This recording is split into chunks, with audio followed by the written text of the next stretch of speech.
Maximum number of jazz cash accounts on this handset. ये error आपको jazz cash में क्यों देखने को मिलता है, इसकी रीज़न क्या है, इसका सोल्यूशन क्या है, मैंने पर्सनली इस एरर को किस तरह से सोल्व किया है और आप किस तरह से इजीली सोल्व कर सकते हैं। 30 दिनों वाला क्या चक्कर है जो यूट्यूबर्स आपको बता रहे हैं, इंशाल्लाह उनकी इस वीडियो को देखने के बाद आपको फर्दर किसी वीडियो को एटलीस्ट इस टॉपिक पर देखने की जरूरत नहीं पड़ेगी। अस्सलाम वालेकुम दोस्तों, मेरा नाम आतिफ अली और आप देख रहे हैं डिजिटल बूस्टर यूट्यूब चैनल।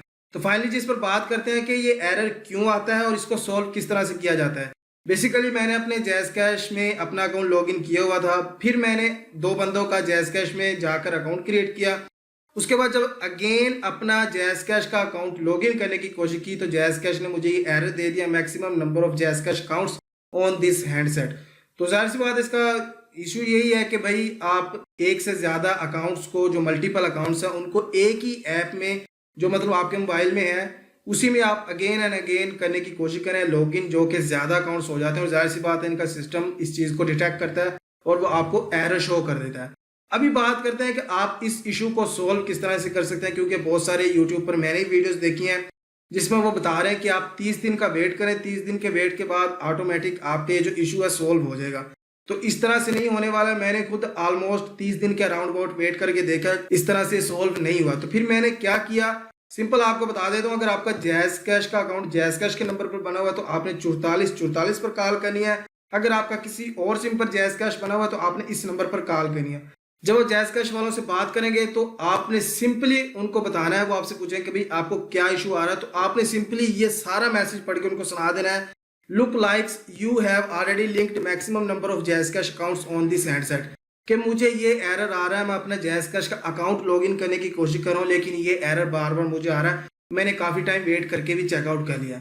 तो वो सिंपली आपसे, आपका जाहिर सी बात है, कुछ वेरिफिकेशन करेगा, आपसे CNIC की डेट ऑफ बर्थ वगैरह पूछेगा, आपका नेम वगैरह कंफर्म करेगा और फिर वो आपसे कहेगा कि भाई आपका मोबाइल कौन सा है। फॉर एग्जाम्पल मैं आपको दिखा देता हूँ, मेरे स्पार्क्स न्यू 7 अल्ट्रा का मोबाइल है। तो मैंने सिंपली उनको बताया कि भाई मेरा स्पार्क्स न्यू 7 अल्ट्रा का मोबाइल है। उसके बाद उसने मुझसे पूछा कि भाई आपके मोबाइल का एंड्रॉयड वर्जन क्या है। अब आप एंड्रॉयड वर्जन किस तरह से मालूम करेंगे, आपने जस्ट मोबाइल की अबाउट सेक्शन में जाना है, वहां पर आपको आपका एंड्रॉयड वर्जन मिल जाएगा। तो मैंने सिंपली उनको बताया कि भाई मेरा ये एंड्रॉयड का वर्जन है। उस बंदे ने कहा कि भाई हम आपकी कंप्लेन रजिस्टर कर रहे हैं, कुछ ही टाइम में आपको इसका जो इशू है ये आपका सोल्व हो जाएगा और आप इजीली लॉगिन हो सकेंगे। मुझे एक SMS भी आ गया कि भाई आपकी एक कंप्लेन रजिस्टर हो चुकी है, मैं आपको साइड में दिखा भी रहा हूँ। तो जब मेरी कंप्लेन रजिस्टर होगी तो आई थिंक, अगर मैं गलती नहीं तो 2-3 दिन के बाद अगेन मैंने अपनी जैज़ कैश की ऐप में अपना अकाउंट लॉगिन करने की कोशिश की तो मेरा जो अकाउंट था वो इजीली लॉगिन हो गया। इवन फिंगर वेरिफिकेशन भी नहीं गई, क्योंकि मेरी ये जो डिवाइस है ऑलरेडी रजिस्टर तो थी, लेकिन मसला ये था कि मेरे एक से ज्यादा अकाउंट्स इस मोबाइल में लॉगिन हो चुके थे, जिसकी बुनियाद पर मुझे जैज़ कैश वालों ने ये एरर दे दिया।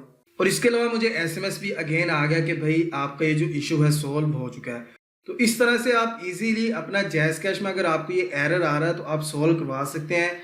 मेरे एक्सपीरियंस के अकॉर्डिंग ये जो 30 डे वाला लोग ड्रामा बता रहे हैं ना, ऐसा भी कोई अपडेट वगैरह नहीं है।